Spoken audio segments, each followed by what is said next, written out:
How to make a stunning halo particle effect for your game in Unity. Step 1.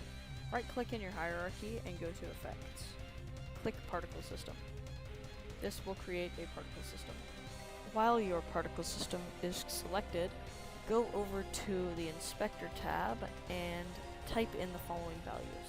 Duration 5, looping checked, pre-warm unchecked, start delay 0, start lifetime 5, start speed 0, 3D start size unchecked, start size 1, start 3D rotation none, start rotation 0, flip rotation 0, and now we're going to create a gradient for the start color. So click on the arrow and click random color.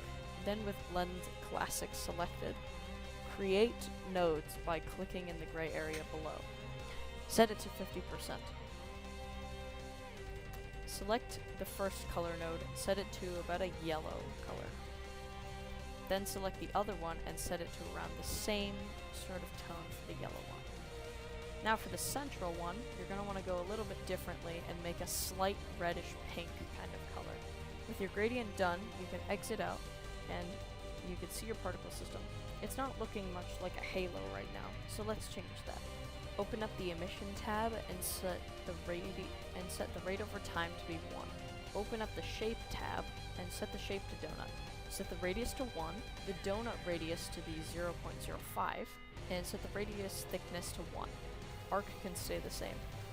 Keep the spread at 0 and everything else at 0. Tick the box next to velocity over lifetime, and on orbital Y, you're going to want to set to 0.84, and on the Z-axis, you're going to want to set to 10.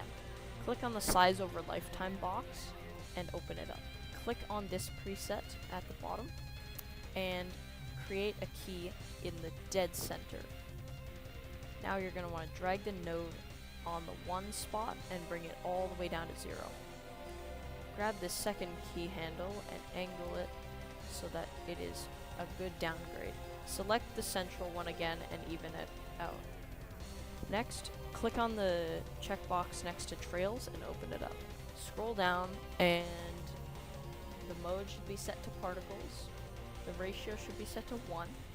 The lifetime should be set to 0.18, and the minimum vertex distance should be set to 0.2. World space is unticked, die with particles is ticked, stretch 1 to 1, everything else can stay the same.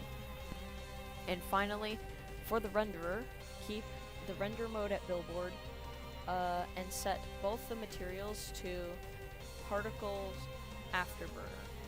This will give it a slight glow effect, which is what you're aiming for. And there you have it. You've made your very own halo particle for your game. If you don't like the slight gap that happens every so often, you can go up to emission and set that to 2. Maybe even more, depending on what you need. Enjoy!